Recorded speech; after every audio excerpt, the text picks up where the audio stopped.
Doctor साहब नमस्ते। पहले तो नमस्ते मैडम। वैसे तो मैं नेपाल से आई हूँ, काठमांडू से। मेरा 18 साल से ये पैर में बहुत दर्द था, नी में। तो 3 साल उसके, ये जो 3 साल है उसमें तो मैं चलने में भी मुझे दिक्कत है, लेकिन चलती थी और बाइक भी चलाती थी, लेकिन चलने में बहुत दिक्कत थी। लेकिन ये 3 महीना से तो मेरा ये लेफ्ट नी मोड़ ही नहीं सकते थे। तो हमको इतना तकलीफ़ हुआ तो हमने कहा अब हम ऑपरेशन कराएंगे। मेरा हस्बैंड ने हमको बोला देखो सैलरी में डॉक्टर विक्रम साहब ये तो 1 से 1.5 लाख का ऑपरेशन किया हुआ है, ये बहुत अच्छा डॉक्टर है, विश्व प्रसिद्ध डॉक्टर है। तो हमने देखा, सब हमने आपके बारे में सब उसमें देखा पढ़ा, तो हमको लगा ऑपरेशन कराएंगे तो विक्रम साह से ही कराएंगे, नहीं तो नहीं कराएंगे। ऑपरेशन कराना है तो विक्रम साह से ही करेंगे, नहीं तो अपांग रहेंगे, कुछ भी नहीं करेंगे। हमने हस्बैंड को बोला, इसने हमको बहुत सपोर्ट किया था, क्योंकि हर वक्त और कोई साथ ना दो, आप हमको साथ देना, क्योंकि हम करेंगे तो सैलरी में ही करेंगे, डॉक्टर विक्रम साह के साथ ही करेंगे।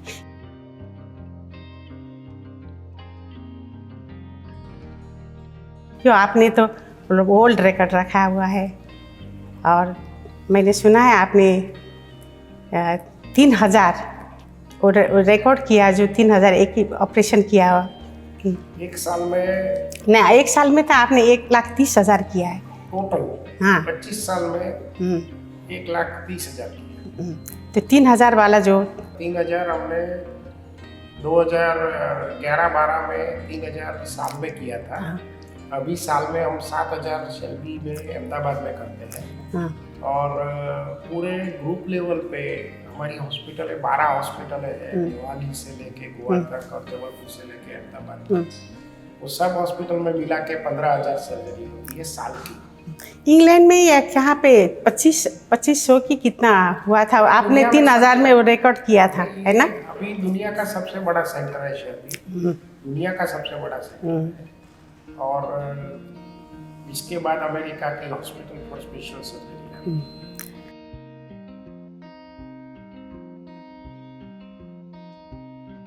जो सफ़र आपने ये जो 12 सैलरी बनाया है आपका, इसमें तो बहुत बड़ा योगदान है, बहुत आपने मेहनत किया होगा। कैसे किया आपने? मुझे बहुत सपने देखने की आदत थी और हर चीज़ सपने में देखता था, फिर उसके लिए काम करता था। तो जब मैं अमेरिका गया, मैंने सपना देखा था कि मैं इंडिया वापस जाऊँ, वहाँ रह सकता था, फिर भी वापस आया। बीवी ने बहुत डांटा, फैमिली ने बहुत डांटा कि अमेरिका में रहने को मिलता है, क्यों इंडिया जाना। मैंने बोला नहीं करूँगा तो काम इंडिया में। तो 28 साल पहले इंडिया वापस 6 मिनट से चालू किया। तभी नक्की किया था कि सबसे ज़्यादा इंडिया में काम मैं करूँगा। तो 2000 की साल में शैलवी के नंबर 1 इन इंडिया 2000 की साल, और 2011 में शैलवी के नंबर 1 वर्ल्ड। तो ऐसा एक सपना लेके चलता हूँ और उसके पीछे मेहनत करता हूँ।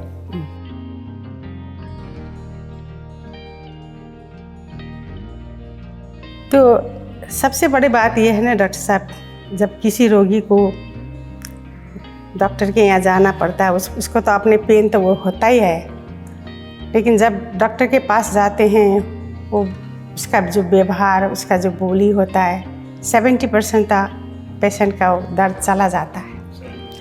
आप में मैंने वो खूबी देखा है, क्योंकि पेशेंट का जो दर्द, पेशेंट जो समझते हैं मेरा ये कैसे ठीक होगा, आपसे बात करते ही आधा 70% जो चला जाते हैं, तो वो उनके लिए आप कैसे मोटिवेट करते हो पेशेंट को? पेशेंट को मोटिवेट मैं नहीं करता हूँ। मैं क्या करता हूँ, मैं ये सोचता हूँ कि मैं इनकी जगह होता तो मेरी अपेक्षा मेरे डॉक्टर के पास क्या होती। जो मेरी अपेक्षा है वो मैं खुद पेशेंट के साथ करता हूँ। तो ऑटोमेटिक वही होता है कि जो पेशेंट को चाहिए।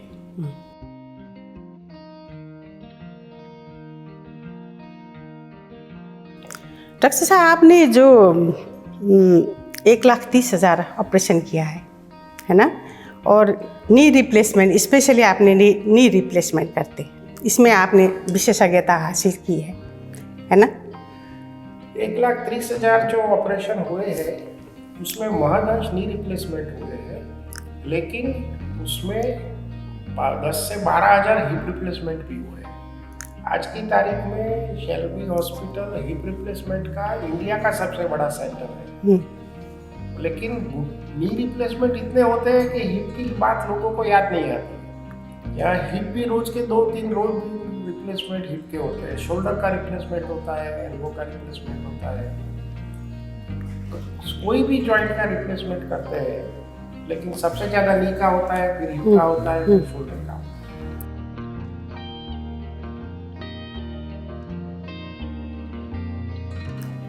तो नी रिप्लेसमेंट ज़्यादा होता है, नी के कारण ही हिप रिप्लेसमेंट करना पड़ता है? नहीं, दोनों अलग चीज़ है। हिप रिप्लेसमेंट अलग वजह से होता है, उसमें जब गोले में खून कम घूमता है, या तो इंजरी से फ्रैक्चर हुआ है, या तो आर्थराइटिस इंजरी के बाद हुआ है, तो घुटने में आमतौर से घुटना घिस जाता है या गठिया होता है, तो उसकी वजह से करना। अच्छा। मैं ये बताऊं कि इंडिया में या नेपाल में हिप रिप्लेसमेंट का जो औसत है वो काफ़ी कम है, क्योंकि अपने हिप में आर्थराइटिस कम होता है, नी आर्थराइटिस बहुत कम होता है। अच्छा।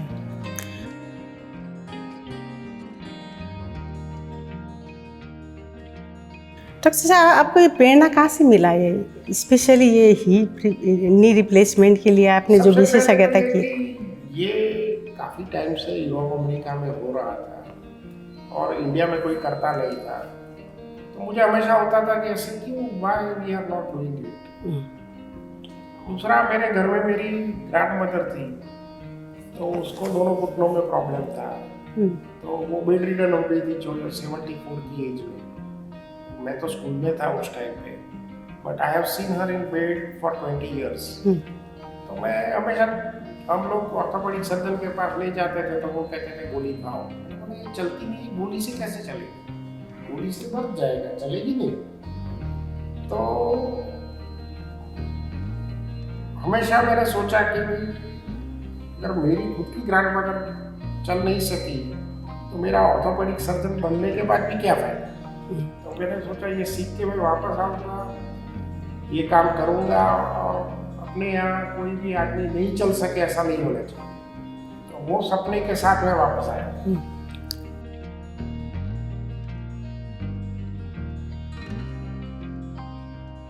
बहुत सारे लोग जो सर्जरी से डरते हैं, वो करते हैं, समझते हैं कि सर्जरी करने के बाद मेरा सारा जीवन ख़त्म हो जाएगा, हम अपांग हो जाएंगे, नहीं चल सकते हैं।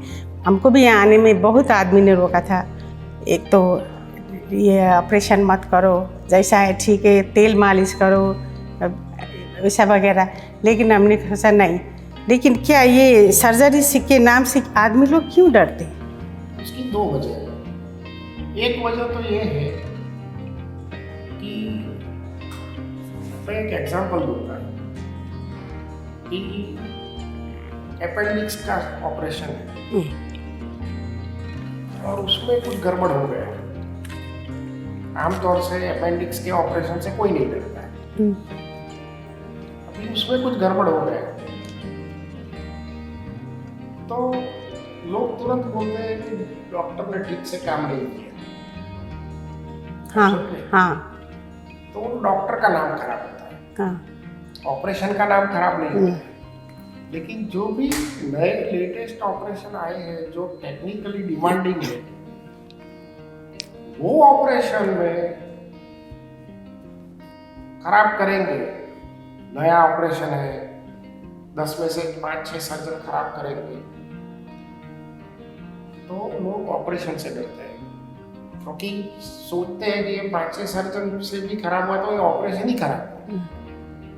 तो कोई भी नई सर्जरी आती है, जब पूरा एक्सपीरियंस वाला आदमी नहीं करे तो सर्जन का नाम खराब नहीं होता है, सर्जरी का नाम खराब होता है।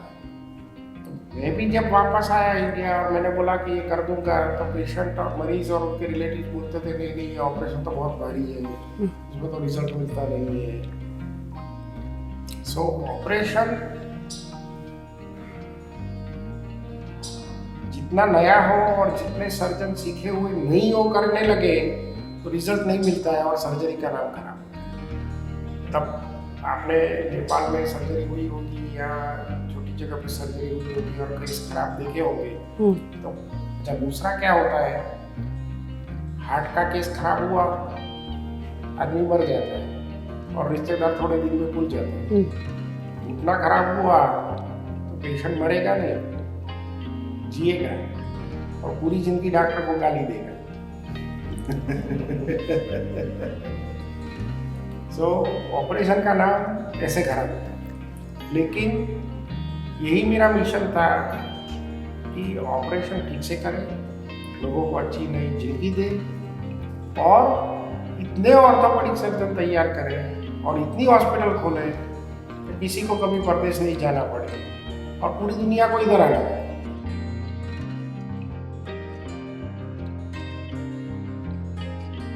डॉक्टर साहब, बहुत से आदमी सैल्वी के नाम से यहाँ आते हैं, स्पेशली सैल्वी में भी विक्रम शाह के नाम से, है ना? तो इसमें ऐसे खास विशेषता क्या है सैल्वी का, क्यों आते हैं यहाँ पे? देखो, सबसे पहले आते हैं इसलिए है कि एक भरोसा होता है, एक विश्वास होता है कि मैं यहाँ जाऊँगा तो मुझे ये मिलेगा, एक अपेक्षा होती है। वो जब अपेक्षा पूरी होती है या तो वो अपेक्षा या भरोसा जो था उससे ज़्यादा मिलता है, तो वो पर्सन पूरी जिंदगी हमारे लिए जिएगा, तब तक बात करता है।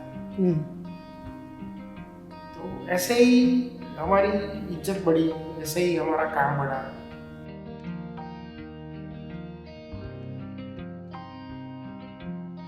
सैल्वी में जो आदमी लोग ऑपरेशन करते हैं, यहाँ आते हैं और सक्सेस होके जाते हैं, खुश होके जाते हैं, लेकिन इंडिया में ऐसे बहुत सारे हॉस्पिटल हैं, वहाँ पे ये जीरो टेक्निक का वो नहीं कर, आपके यहाँ जीरो टेक्निक से आप ऑपरेशन करते, क्या है इसमें विशेषता? इसमें विशेषता ये है कि सबसे पहले तो सक्सेस रेट काफ़ी हद तक बढ़ जाता है।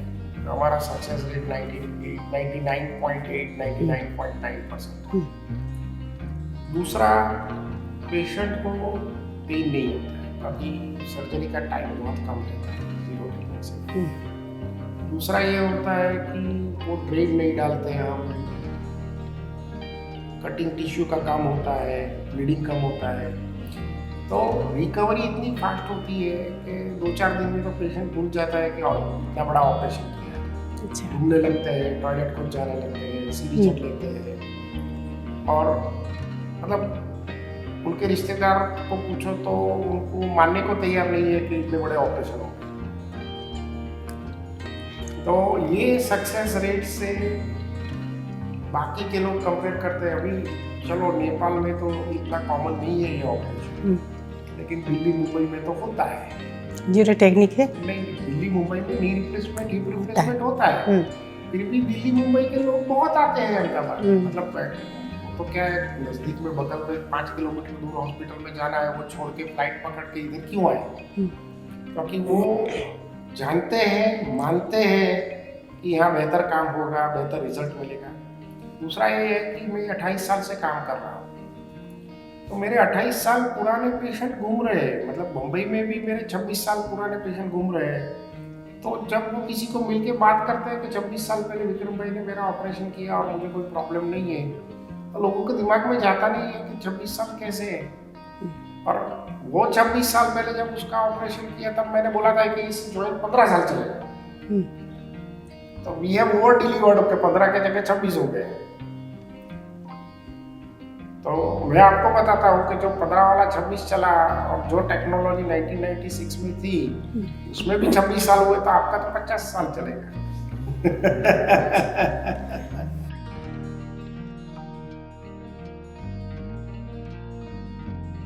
तो ये जीरो टेक्निक का ये जो थीम आपको कैसे आया? वो आप रोटी बनाती है, हाँ आप देखो नहीं तो भी राउंड होती है, हाँ ऐसी बात है। मतलब जब आदमी इंटेलिजेंट हो, एनालिटिकल माइंड हो, सर्जिकल्स की एक लेवल से ज़्यादा हो, तो एक लेवल पे इनोवेशंस होते हैं कि भाई ऐसे करें तो बेहतर होगा, ऐसे करें तो बेहतर होगा। मैं एक आपको बहुत बढ़िया बात बताता हूँ। सिंगापुर में यही क्वेश्चन मुझे पूछा था किसी ने, तो मैंने क्या जवाब दिया वो मैं जवाब आपको देता हूँ। तो जब सर्जन सर्जरी सीखता है, और करता है शुरुआत में, तो वो सोचता है और करता है। इज थिंकिंग एंड डूइंग, ये करूँ नहीं करूँ, ये काटूँ नहीं काटूँ। तो वाइट ब्रेन सर्जरी बोलते हैं उसको। White brain is a thinking brain. तो आदमी एक सर्जरी करके भी थक जाता है, अभी इज कॉन्स्टेंटली थिंकिंग। थोड़ा एक्सपीरियंस बढ़ता है तो एफर्टलेसली सर्जरी करता है। अगर एनेस्थेटिस्ट किसी के साथ बात करता है तो डिस्टर्ब नहीं होता है, एफर्टलेसली करता है। लेकिन बीच बीच में उसको वाइट ब्रेन की जरूरत पड़ती है, किसी असिस्टेंट को भी पूछता है क्या करिए, क्या लगता है। वो सेकंड लेवल। दुनिया के 90% plus surgeons and their career at a second level. Third level is a spinal reflex level. Surgery spinal reflex से होती है, मतलब वो सोचना नहीं है, सोचना बिल्कुल नहीं है, सर्जरी हो जाती है, कर देते हैं। बाजू में म्यूजिक चलता है,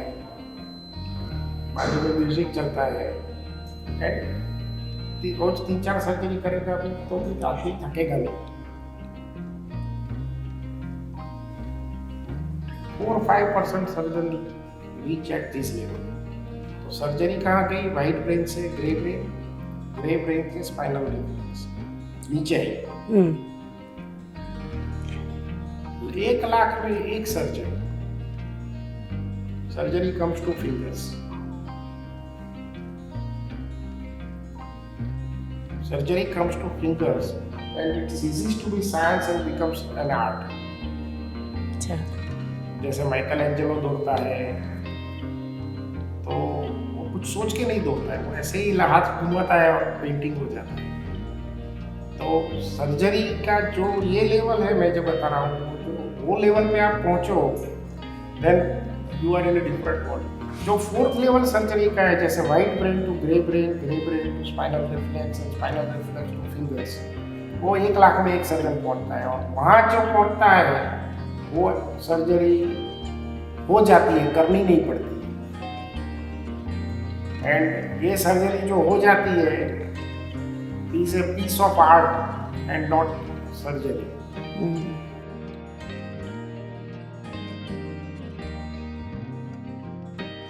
डॉक्टर साहब, हमारे अपने जवाई जो नेपाल के टॉप ऑर्थोपेडिक डॉक्टर है, उनसे हमने बात किया था कि हम सैलवी जा रहे हैं और 15 मिनट में डॉक्टर साहब उसको ओपन करेंगे और 15 मिनट के बाद वो लगेगा उसको स्टिच लगाने में, टोटल आधा घंटा। तो हमने उनको बोला हम जाएंगे तो वो आधा घंटा है और थेरापी आपने बोला है 15 दिन करने से पहुंच जाएगा, जबकि नेपाल में ऑपरेशन करने के लिए 3 घंटा लगता है। वो बोलते हैं 3 घंटा लगता है, ये कैसे संभव है? 30 मिनट का तो ये होता ही नहीं है। वही है। और वो बोलते हैं वहाँ पे जो ऑपरेशन करने के बाद 3 महीना 4 महीना थेरापी करना पड़ता है। हम यहाँ पे क्यों आए? आपने बोला 30 मिनट का वो ऑपरेशन और 15 मिनट का जो थेरापी, उसके बाद हमको कोई टेंशन नहीं है, हम आराम से गाड़ी चला सकते हैं। इसी के लिए हम आए थे। यही जर्नी है। 3 घंटा लगता है क्योंकि सब लोग लेवल 1 और लेवल 2 में है, white brain and grey brain. मतलब उस फिर सोचते हैं और काम करते हैं तो टाइम लगता है, सोचना नहीं है तो टाइम नहीं लगता है। That is zero time.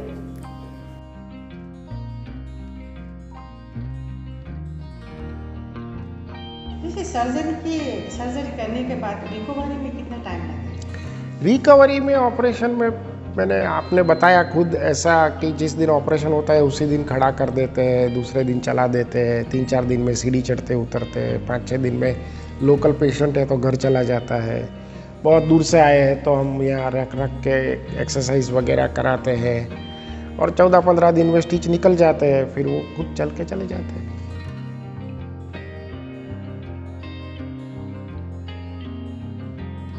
तो हम लोग को किस चीज़ में ज़्यादातर ध्यान देना पड़ता है ऑपरेशन के बाद?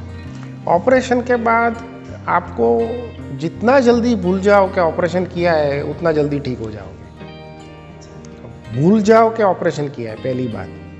दूसरी बात, क्या नहीं करना है तो ज़मीन पे नहीं बैठना है, वो आदत नहीं डालना है। ज़मीन पे बैठना खराब नहीं है, वहाँ से खड़ा होने में ज़्यादा जोर आता है। कभी कभार बैठने में कोई प्रॉब्लम नहीं है, हफ्ते में 1 बार, हफ्ते में 2 बार, लेकिन रोज़ नहीं बैठना चाहिए।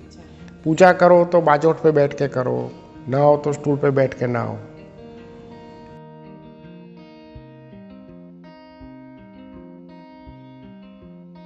सभी लोग को ऐसे ही 10 दिन का ही टाइम लेना पड़ता है और ये आराम से आ सकते हैं? नहीं, वो अपने हिसाब से आ सकते हैं। सब फ़ोन नंबर वेबसाइट पे अवेलेबल है और हमारी ओपीडी भी दिल्ली भी चलती है, हमारी ओपीडी लखनऊ भी चलती है। इवन हमारा सेंटर लखनऊ में है, तो कई नेपाल की जगह है, लखनऊ तो काफ़ी नज़दीक है। लेकिन सभी तो डॉक्टर विक्रम ही खोजते हैं ना? ऐसा नहीं है। एक्चुअली क्या है कि हमारी जो हॉस्पिटल मोहाली में है या जयपुर में है, तो हमारे यहाँ शेल्बी में ट्रेन हुए डॉक्टर 5-5 साल यहाँ काम किया है, वो है उतने ही एफिशिएंट है। वो अच्छा बढ़िया काम करते हैं सबके अच्छा। साथ। तो ऐसा ही काम लखनऊ में हो रहा है। तो नेपाल बॉर्डर पे ही है लखनऊ, वहाँ से 200 किलोमीटर है हार्डली। तो काफ़ी लोग जो अहमदाबाद नहीं आने चाहते वो लखनऊ में करा सकते हैं। जैसे आदमी लोग वहाँ से यहाँ आने के लिए समझिए अपॉइंटमेंट नहीं ले रहे हैं और वो लेने नहीं ऐसे ही आ गए, तो कैसे मिलेंगे आपसे? मैं मिलता हूँ। मैंने आज तक कोई भी मरीज विदाउट अपॉइंटमेंट आया है तो मैंने ना नहीं बोला है। उनको थोड़ा बैठना पड़ता है, लेकिन मैंने कभी ऐसा नहीं बोला है कि अपॉइंटमेंट नहीं ली है मैं नहीं देखूंगा।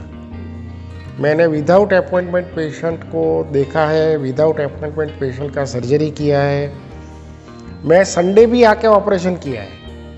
ऐसा नहीं है कि भाई अभी टाइम नहीं है, नहीं, पेशेंट को ठीक करके ही भेजने का। एक बार मेरी चौखट पे आया तो ठीक होए बिना घर नहीं जाने का।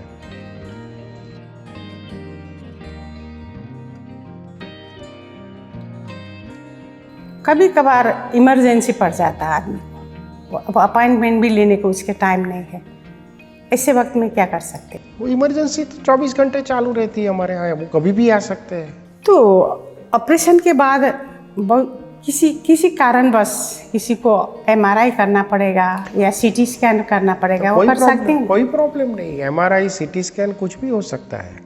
ये एकदम कॉम्पिटिबल मेटल है, ये सुपर एलॉय है, cobalt chrome molybdenum super alloy है, तो वो पूरा का पूरा compatible with MRI and CT scan.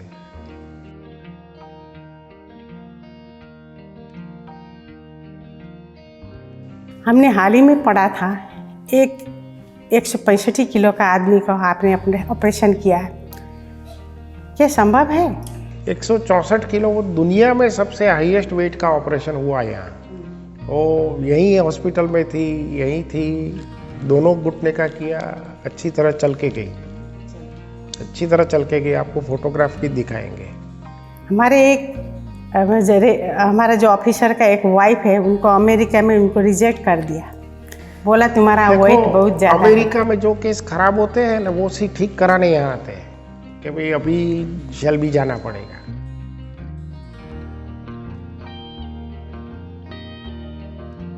मैंने और भी सुना था यूट्यूब से, ज़्यादातर तो मेरे को दूसरे वजह से तो हमको पता नहीं चलता, यूट्यूब ही देखती थी, दिन के हम 10 बार देखती हूँ नया चीज़ क्या है। आपने 300 डॉक्टर को तैयार किया है ना? ये 300 डॉक्टर जो ट्रेन किया, ये सेल्बी में रहते हैं और दूसरी जगह भी अपना दूसरी जगह भी अपना खोलते हैं, लेकिन ज़्यादातर शेल्बी में रहते हैं क्योंकि उनको शेल्बी के नाम का फ़ायदा भी मिलता है। शेल्बी का नाम है तो पेशेंट भी उनके पर भरोसा करते हैं, तो उनका जो भी काम है वो जल्दी से आगे बढ़ता है। डॉक्टर साहब, आपने जो ये अभी तो ये ग्लोबलाइजेशन का युग है, ये टेक्निक आप दूसरों को क्यों शेयर नहीं करते? करते हैं, सबको सिखाते हैं। अभी हर जगह चाइना से 5 सर्जन आए थे। अभी कुर्दिस्तान जो इराक में है वहाँ से 4 सर्जन आ रहे हैं नेक्स्ट वीक। तो मतलब पूरी दुनिया से लोग आते हैं। कितने महीने लेना पड़ता है उनको ये ट्रेनिंग? नहीं, वो तो अपने को, उनको तो जो टाइम होता है उसके हिसाब से आते हैं, लेकिन अगर किसी को ठीक से सीखना है तो 2-3 साल 4 साल तो रहना पड़ता है। अगर किसी को कोई भी चीज़ सीखना है तो वो इतनी आसानी से नहीं आती है। बट देखने तो बहुत लोग आते हैं, क्योंकि आपने जो पहले बताया कि भाई 30 मिनट में सर्जरी कैसे होती है, वो सर्जन मानते नहीं है, लेकिन आके देखते हैं तब मानते हैं कि हाँ बात तो सही है। उदाहरण तो मैं हूँ।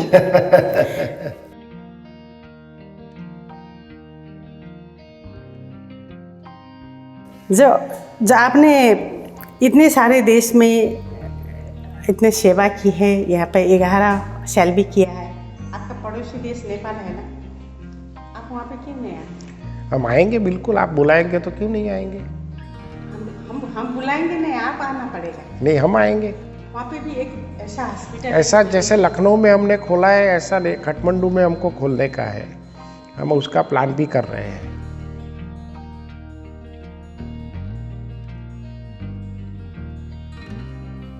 मैंने यहाँ का स्टाफ का जो व्यवहार देखा है ना, आप तो ऐसे ही, आपका व्यवहार तो ऐसे हमने इतने अच्छा लगता है, लेकिन यहाँ का जितने भी पेशेंट जो स्टाफ है सब इतना हंसमुख, इतना हेल्पफुल, हर वक्त 10 मिनट 1 घंटा में आते रहते हैं। आपको कोई प्रॉब्लम हो, मैनेजमेंट के आते हैं और खाना के बारे में पूछते हैं, कैसा खाना है, आपको कोई तकलीफ़ है, ये आप कैसे मैनेज करते हैं? इतने सुना है आपने यहाँ 300 स्टाफ है। ये टोटल शेल्बी में 3000 लोग का स्टाफ है, 11 हॉस्पिटल में, 12 हॉस्पिटल में। और हमारा एक पूरा लर्निंग एंड डेवलपमेंट डिपार्टमेंट है कि जो हर एक स्टाफ को ट्रेनिंग देता है, बात की, व्यवहार की। दूसरा, हम जब इंटरव्यू लेते हैं तब भी देखते हैं कि आज इंसान का सर्विस ओरिएंटेशन क्या है, मतलब काम करना पसंद है या काम खाली पैसे के लिए करना चाहता है। तो काम पसंद है ऐसे को पहले नौकरी देते हैं, फिर उसको ट्रेनिंग भी देते हैं। दूसरा ये होता है कि जब 10 लोग आजू बाजू में प्यार से काम करते हैं तो वो भी वही चीज़ सीख जाता है कि आपके आजू बाजू का एटमॉस्फेयर क्या है वो भी मायना रखता है। किसी का भी चेहरा में वो होता है ना, मायूसी, तो बोलते हैं मायूसी। कभी किसी का झगड़ा भी नहीं देखा है, बड़े बड़े बात एक आपस में जो होता है ना डिस्कशन, वो भी नहीं देखा है। बहुत हंसमुख, खाना भी लाते हैं, वैसा हंस हंस के आते हैं। जितने भी आदमी आते हैं ऐसे, वैसे हमारे यहाँ दिलीप जी आते हैं, हर वक्त बोलते हैं आपको कोई प्रॉब्लम है या नहीं, हर मदद करते हैं। I know.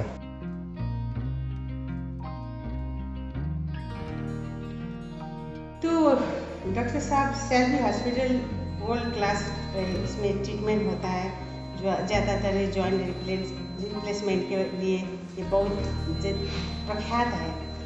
क्या इसमें ये जो ट्रीटमेंट में जो कहा जाता है ना दूसरे को, दूसरे ट्रीटमेंट से ये थोड़ा फर्क है?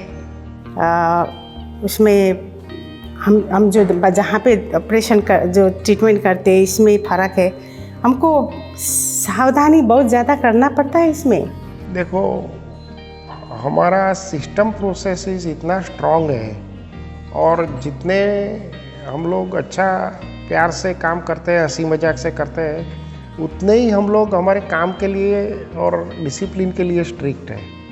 मतलब जो चीज़ जैसे करना है उसमें 19-20 नहीं चलता है। मतलब कोई भी चीज़ चलेगा नहीं, या सही है या नहीं सही है। अपने यहाँ इंडिया में और नेपाल में ऐसा है, ये चलेगा। हमारे यहाँ वो सिस्टम है, चलेगा बोला तो मरेगा, चलेगा नहीं, या सही है या सही नहीं है।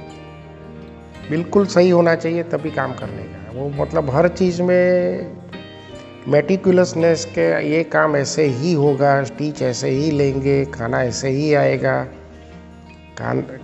मतलब हर चीज़ में ऐसा रखा गया है कि ऐसे ही होगा, दूसरी कोई तरीका नहीं है। आप देखोगे कि हर चीज़, मैं भी सुबह एक ही टाइम पे आता हूँ, there is no different time.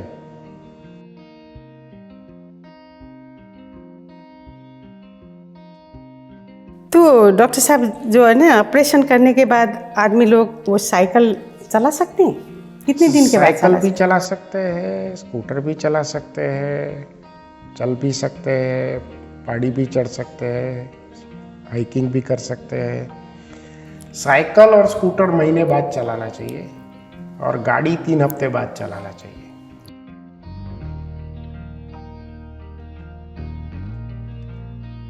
हमने पहला सोचा था हम स्टेम सेल से इसको ठीक करेंगे। स्टेम सेल से ये ठीक नहीं होता है, घुटने स्टेम सेल से ठीक नहीं होता है। अमेरिका और जर्मनी जैसे देश बहुत आगे है ये काम में। अमेरिका में आज की तारीख में स्टेम सेल कोई नहीं करता है, और अमेरिका में साल में 8 लाख नी रिप्लेसमेंट होता है, 7 लाख हिप रिप्लेसमेंट होता है। वो इसलिए होता है कि स्टेम सेल काम नहीं करता है।